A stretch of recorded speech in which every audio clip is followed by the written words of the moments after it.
Commander Swift has kept us apprised of your recent activities. You've made great strides towards quelling the violence.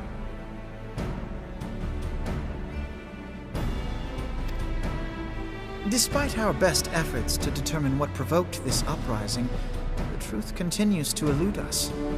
Have you uncovered aught which might shed some light on the mystery?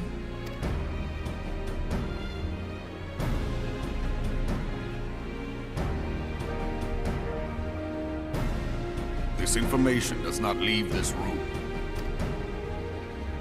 The Syndicate's decision to reject the Doman refugees' appeal for asylum had lasting repercussions.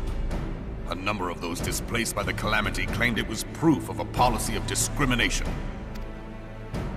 Together with a group of Alamegan refugees, they organized a series of demonstrations to protest against the Sultanate.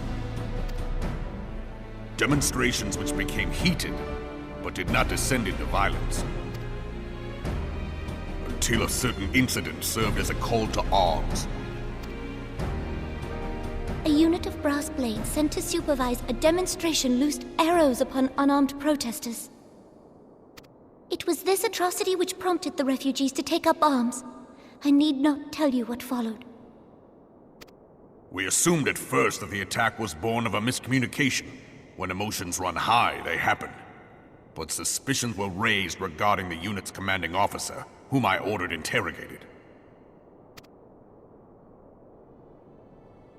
Sure enough, our fears were soon confirmed. The dog confessed that a merchant had offered him coin to give the order. A merchant in the employ of Teleji Adeleji. Teleji Adeleji? But he spoke in favor of the Doman's cause, and has ever seemed sympathetic towards the refugees' plight. Why would he do such a thing? Know you of the Cartano Reclamation Bill? It is a proposal to annex the Cartano Flats so that refugees may establish permanent settlements. When last I looked, that was disputed territory. Aye. Some might even call it a battlefield.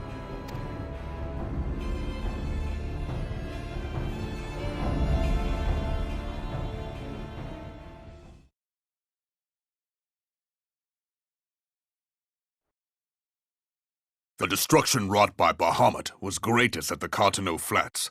That much is common knowledge. What is less well known is that his rampage laid bare ancient Alagan ruins, of which no record existed. There are certain differences of opinion as to how these ruins should be handled, which is why each nation maintains a military presence in the region to this day. Yet differ though we may, we are still allies. Therefore, in the interest of preserving the Eorzean alliance, any conflict which may arise during the course of military exercises in the region shall have no bearing on relations between our nations. In full knowledge of this delicate state of affairs, Teleji Adeleji proposed the Cartano Reclamation Bill. A shameless, bloody ruse which stands to benefit him in but one conceivable way. If successful, he will gain control over the disputed territory under the guise of assisting in the resettlement effort. And you can be sure he'll build an orphanage next to every Alagan ruin.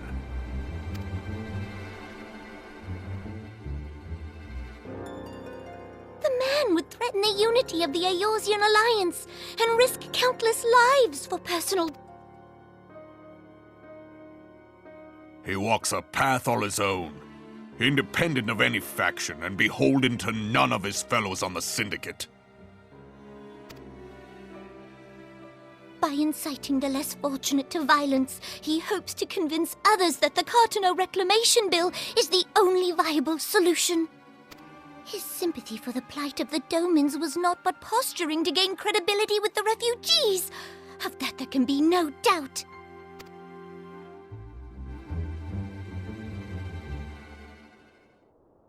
Forgive me, but what could possibly motivate Teleji Adeleji to go to such lengths?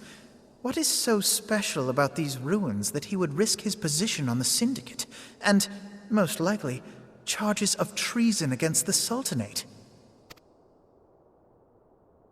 Omega. Pardon?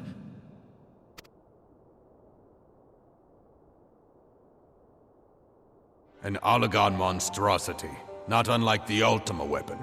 Mayhap larger, we know not. It has yet to be fully excavated. Allagan inscriptions indicate that it was created to fell Bahamut himself. If accurate, it might explain why Nail Van Darnus chose to bring the Red Moon down upon the Cotonou Flats.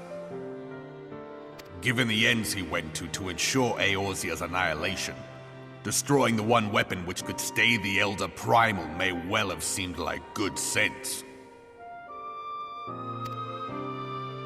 When first I bore witness to the power of the Ultima weapon, I doubted the evidence of my senses. And now you tell me there is another such weapon, one which could contend with Bahamut. Bahamut! Aye, we were skeptical ourselves. Truth be told, until the Ultima weapon's existence came to light, we thought the inscription had been mistranslated. At present, Omega is more akin to a fossil than a tool of war, having long since ceased to function. As such, its true potential cannot accurately be gauged. However, if someone were to restore it, as the Garleans did the Ultima weapon, I have little doubt that he would wield untold power. Power enough to subjugate Uldar like as not, and the rest of Eorzea besides, which is doubtless why Teleji Adeleji yearns to have it. That he should aspire to world domination. He who has ever walked 2 paces behind Lord Lolorito in matters of commerce. 'Tis in acknowledgement of his own limitations that he seeks this power. Woe betide us all should we allow him to have it.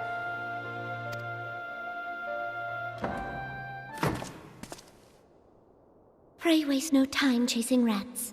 Only a fool would believe that secrets can be kept in Uldar. It would seem the implications of the Sultanate's refugee problem are rather more far-reaching than we assumed.